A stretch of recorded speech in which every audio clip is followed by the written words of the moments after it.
Greetings YouTube and tabletop gamers out there. Last session I talked about Shadowrun and the inspirational resources I was using, which is mostly fiction. This time I'm going to talk a little bit about Shadowrun and the campaign I am running. The campaign I'm running is called Living on the Edge, and the current edition of Shadowrun is what I'm using, the 20th Anniversary Edition. The basic mechanics of Shadowrun 20th Anniversary Edition is stat plus skill plus technology modifier in D6s in a pool, where you check the six-sided dice for the 5s, the 6s, and the 1s that you roll from all these dice that you've added together.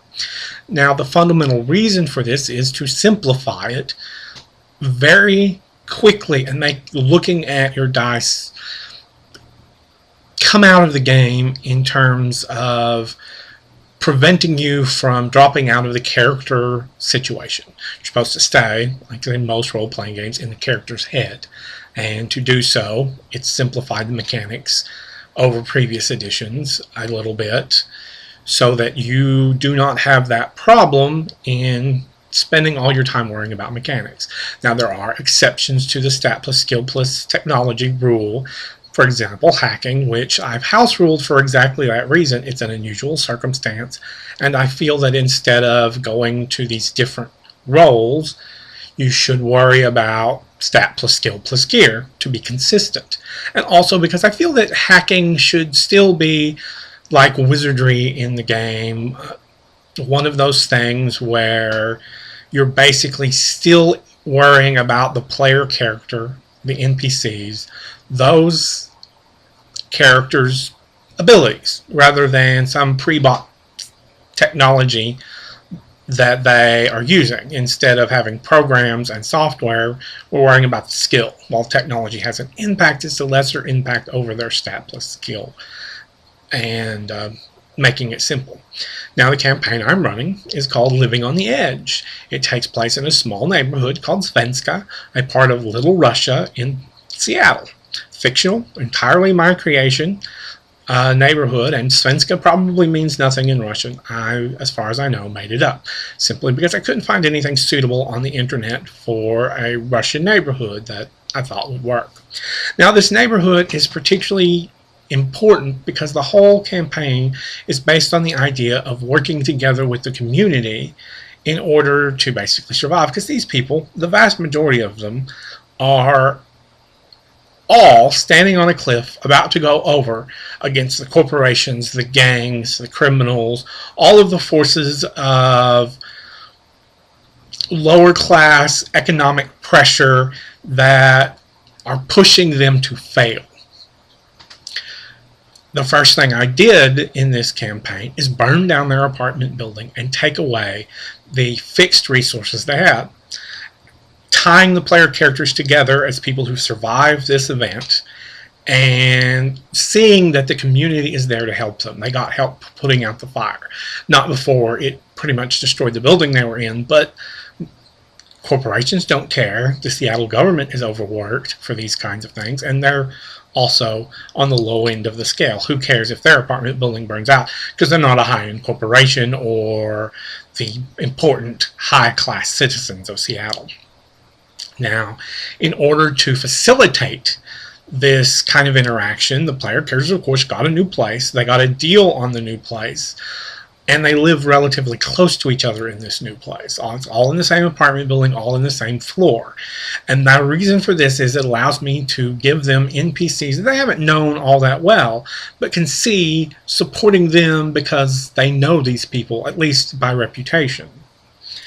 As resources go, when I take something away from player characters at the very beginning of a game, or when I require them all to have something in order to make the game work, like if I were to make them all be police officers in Shadowrun working for Lone Star, or all making them whatever, I am not going to charge them or character points or money or whatever that the game uses as resources for the situation, because I, the GM, set it up. And I believe it's fair in the circumstances of playing this game not to charge them for things that is going to be taken away at the beginning of the game, or that is something I demand for the situation.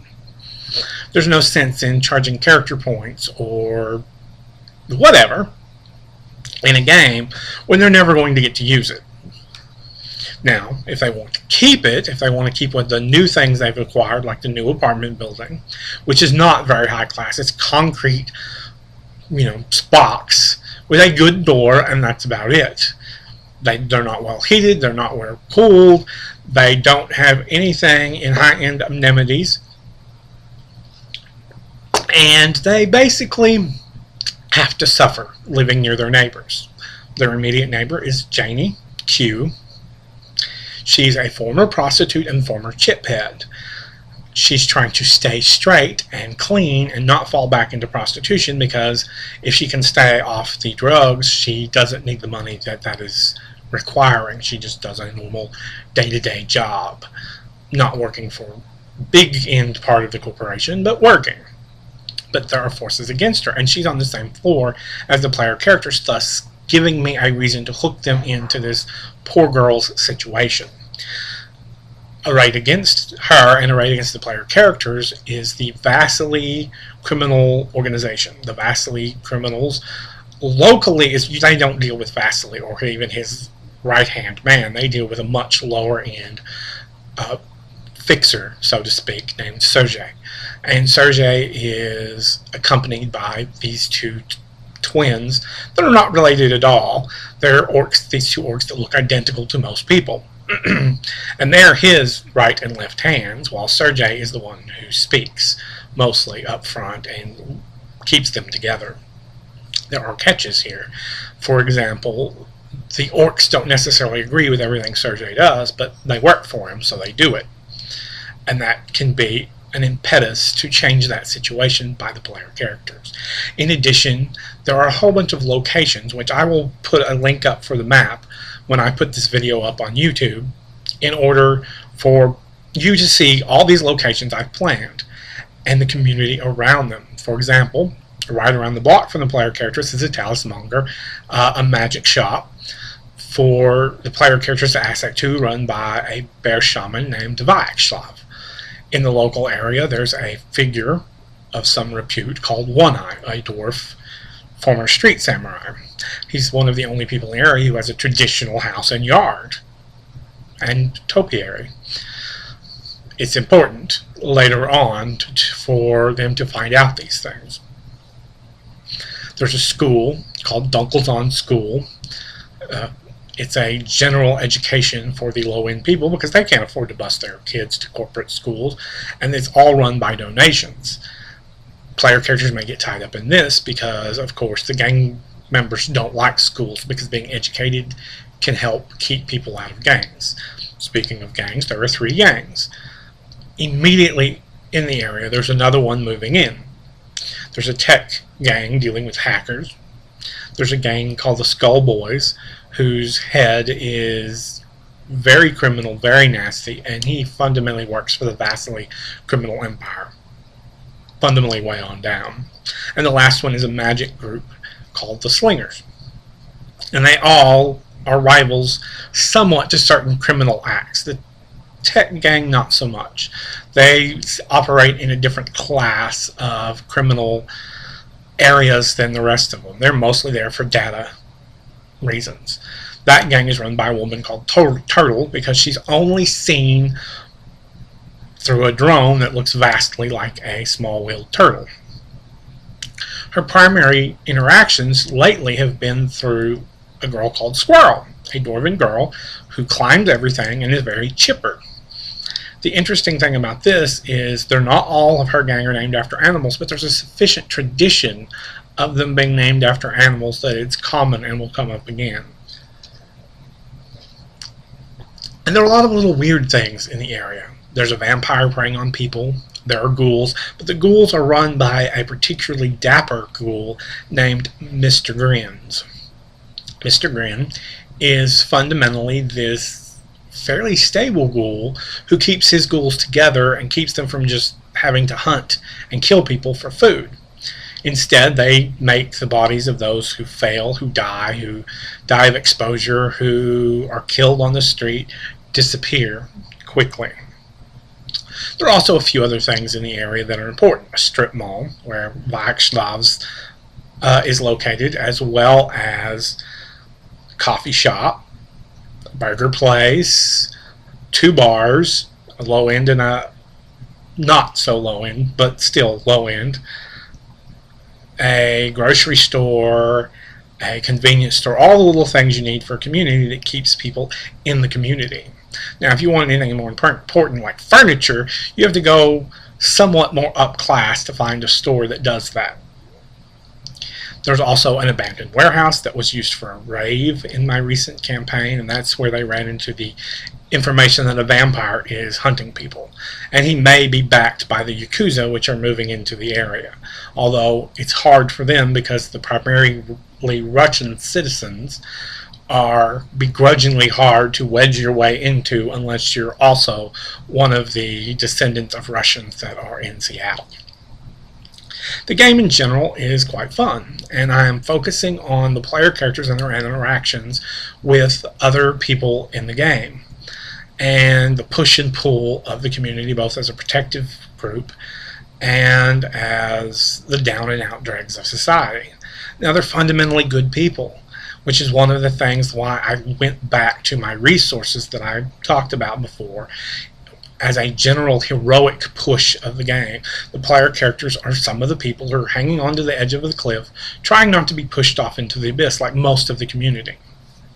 The reason for this is it's a different type of Shadowrun game. There are Shadowruns, but a lot of their interactions are going to be with the people who can't do Shadowruns, who don't have those skills, and who need someone to help back them up when the corporation comes pushing to kick people out of their home because of whatever reason. There needs to be someone to fight back, and they're the group people are going to go to because they're the people who are skilled with arms, and while criminals, sinners, or sinless, whichever they are people who are pushed as far as the community as well, so they have a hook, a bias, as it were, for helping these people. In general, there are secrets within secrets in this little community. Not everything is what it seems, or everyone is what they seem. One Eye's history will come up to bite people on the butt, and he may help them, he may hurt them, depending on their interactions with him. Václav is a helpful shaman of the bear who runs his little shop of magic, and he's important since one of my player characters is a full-on shaman, Dragon Slayer shaman from I think it's from the core book. Anyway, but the Dragon Slayer shaman has found his dragon, the player, not the characters, but the player has found his dragon to slay. The character, she hides her gender in the game, is interesting. She's an alcoholic, and that gives me another little hook to dig into her to make things complicated as she understands the addiction of Janie Q, which we've discussed earlier. There are also some other interesting facts in the game that will come to light. They're hyperactive, gun dealer, there is a veterinarian who is also a shaman in the area, shaman. Yeah, I will try and pronounce words right, but I can't guarantee that as a Texan anything will be pronounced right at any given time. I'm running this game on Skype with friends that I can't play face-to-face with, and so I'm trying to keep it snappy and quick, as well as give them a lot of hooks within this society to interact with. I will put up the map, and I may at some time put up a map key. I may not. I may leave the map key off so you can use it for your own games. It's about time for me to cut this short, so goodbye YouTube, goodbye tabletop gamers, and I'll see you next time.